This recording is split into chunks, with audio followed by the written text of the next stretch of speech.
Okay, guys, good morning. Might be not morning for you.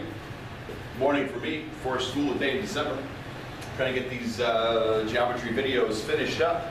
So today we talk about reflections. Reflections are probably the most common type of isometry, okay? It's one you probably see the most often. It's also probably, I don't know if it's the easiest, but it's pretty close to the easiest. It's either this or translations that are the easiest, okay? So if you had a figure, I don't know, let's do the letter L, okay? And I was reflecting it over a line or in a line, okay? You can say over a line, you can say in a line, doesn't really matter. With your reflecting line, what you would do is, if you're actually doing the process, which we probably won't, you would do each point separately, okay? And then you would connect your points.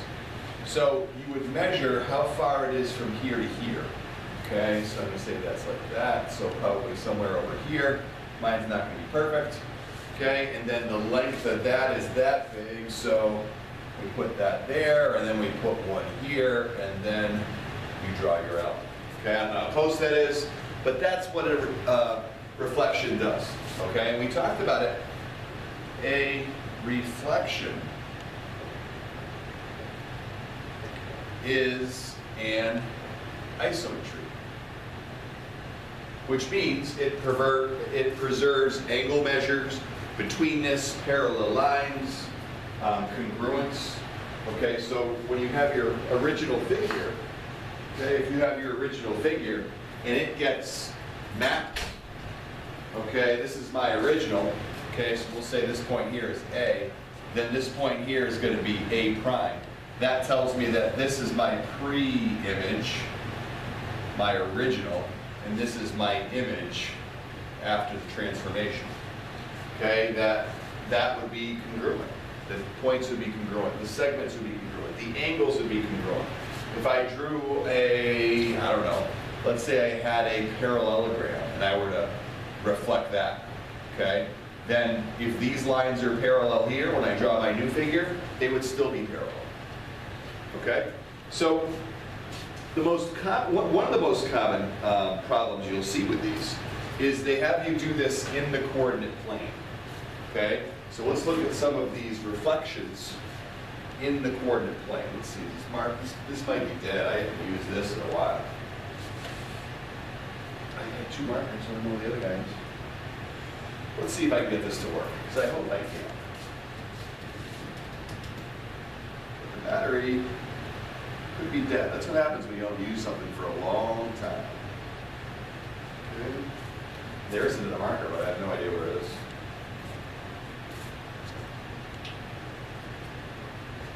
Let's try one more time. If not, I could use the regular marker, but this is actually a pretty neat little tool when we're in school. Hey, there we go. All right, so I'm going to draw a coordinate plane, okay? And you know what? Let me draw the coordinate plane with my pen, because then I can erase these, okay? So let's make a coordinate plane.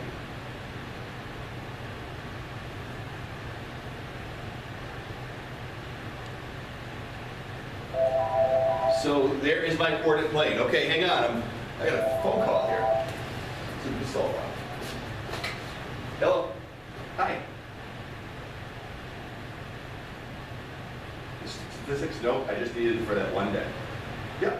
Thank you very much for trying. Goodbye. All right. Sorry about that, guys. So here we go. Let's say I had a point. Let's say I had a point, and I need to get my marker. I just took it out. Okay, so let's go with red. Hopefully you guys can see that. So I'm going to take a point 1, 2, 3, 1, 2.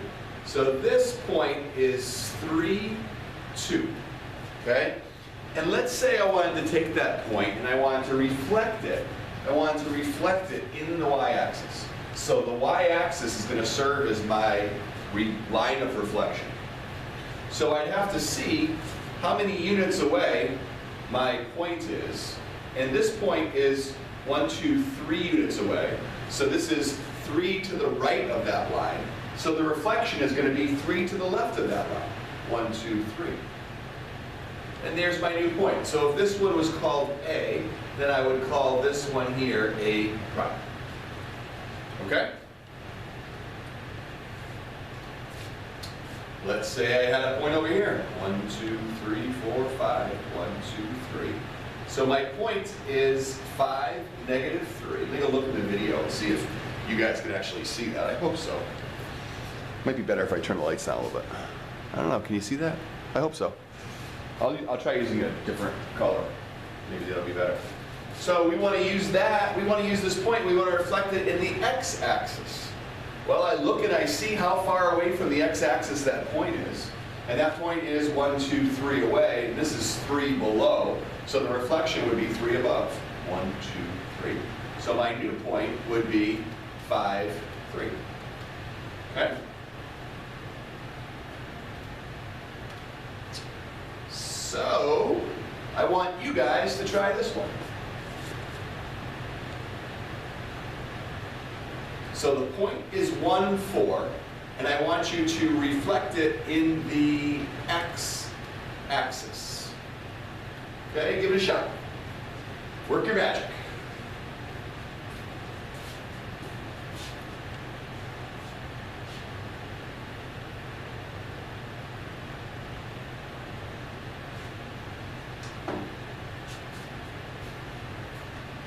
Okay, so if I reflected the x-axis, I have to see how far away from the x-axis this point is.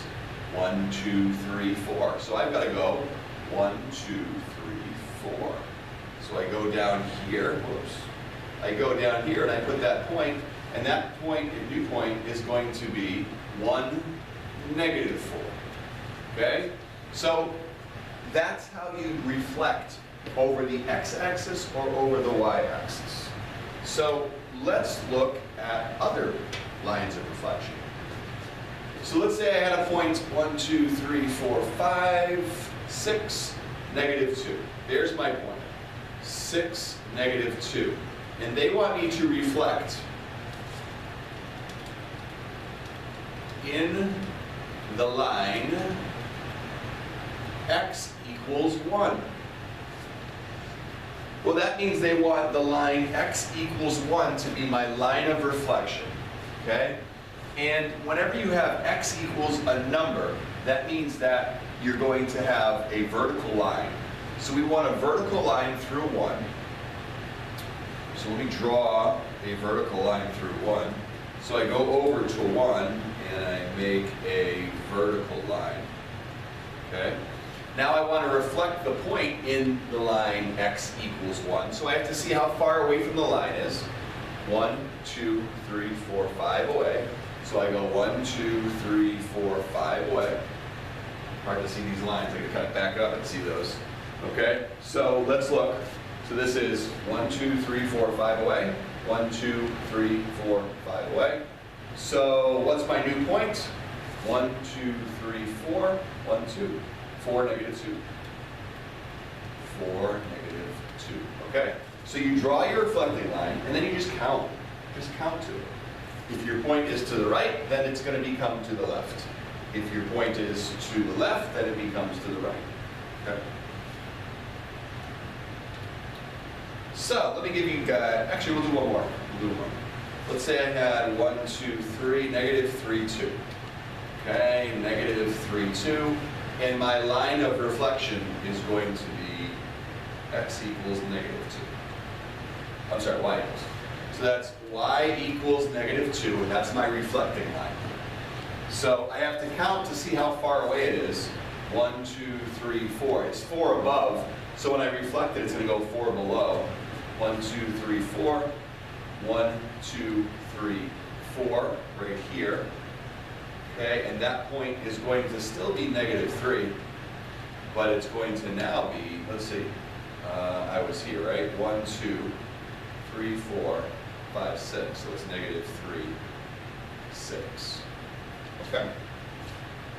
So let me give you guys a couple of those to try. So let's take the point 5, 2 and reflect in the line. Reflect in, let's make that, sometimes it does that. X equals, I don't know, X equals, so it's going to be a horizontal line, no, vertical line, sorry.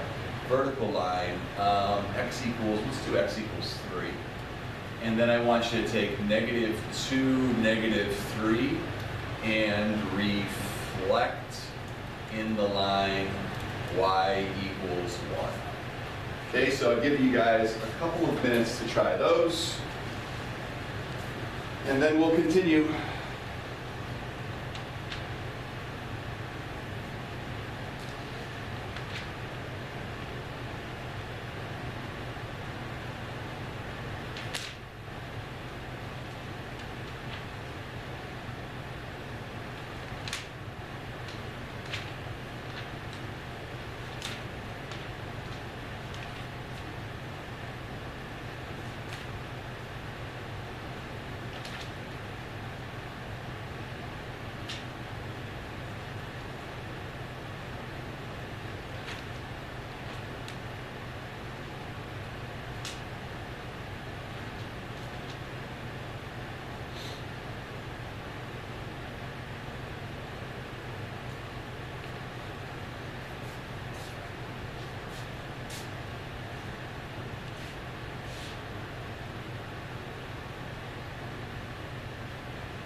Okay, so let's take a look, see how you guys did with this. 5-2, 5-2, 1, 2, 3, 4, 5, 1, 2.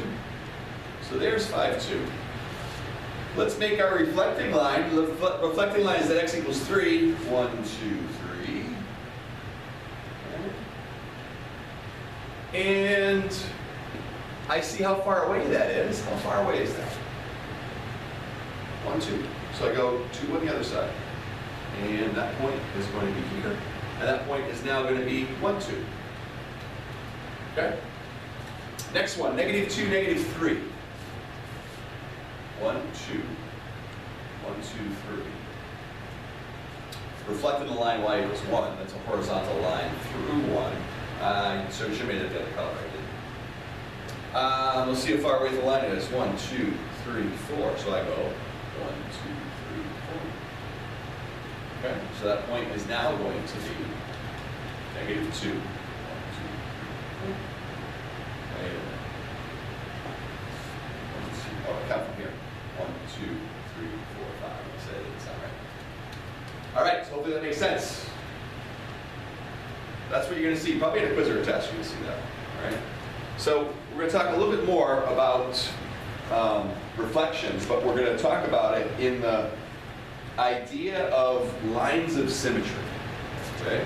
So we talked about lines of symmetry. You talked about lines of symmetry when you graphed quadratics. Okay, you graph quadratics in Algebra 1. When you graph a quadratic, okay, it has an axis of symmetry that goes through the middle where the left side becomes a mirror image of the right side. Okay? So we're going to talk about lines of symmetry. And I want to think of the capital letter A. Okay? the capital letter A. The capital letter A has one line of symmetry. It's a vertical line of symmetry, okay? So you take that and you put a dotted line right down the middle. So now think of other letters, think of other capital letters that have one line of symmetry, okay? And just think about it, put them on your paper. Take a minute to put them on your paper. Okay, you're thinking of lines, of letters that have lines of symmetry. Doesn't necessarily have to be a vertical one. And we're thinking of capital letters. Okay. So I can think of one. It depends on how you draw it, but the capital letter C, horizontal line of symmetry. The capital letter T, a vertical line of symmetry. So can you think of any that have maybe more than one lines of symmetry? More than one line. Okay? How about H? We could have a vertical line like this, but we could also have a horizontal line like that. Okay? So these all have symmetry lines. So now let's start to talk about shapes. Okay, let's start to talk about shapes. So if I had a shape that looked like this,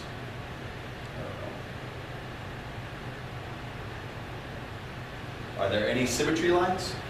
Okay, don't get too specific with the drawings, but trying to give you a general idea. We would have a line of symmetry right there. Okay. So I think you guys understand. So when you see it, you're going to see how many different lines of symmetry that you can draw with these types of figures. Okay? And that is what we're looking at in 7.2. Okay? You will have some other problems to do, but I think it's a pretty straightforward section. The only other thing that I would want to talk about is if they gave us a reflecting line like this, and they gave me a triangle that looks like this. Now, can I draw this down below? Probably not. So,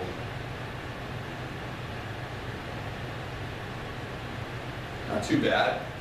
Not too bad. Let's say this is A, let's say this is B, and this is C. So then this is going to be A prime, this is going to be B prime, and this is going to be C prime. And let's just say that they said AB was 2x and this was 10. And this angle here is 40, and this angle here is 30. Okay, and they want to find, say, AB, find the measure of AB. Okay, and they want to find the measure of angle B. So AB is pretty easy when you look at it, okay? AB matches up with AB prime, so 2x is equal to 10. So that means that x is 5. And then I look at the measure of angle B. Well, this is 40, this is 30. That means together that's 70. Okay, so I can go up here and make this 40, and I can make this 30, and that's still going to be 70.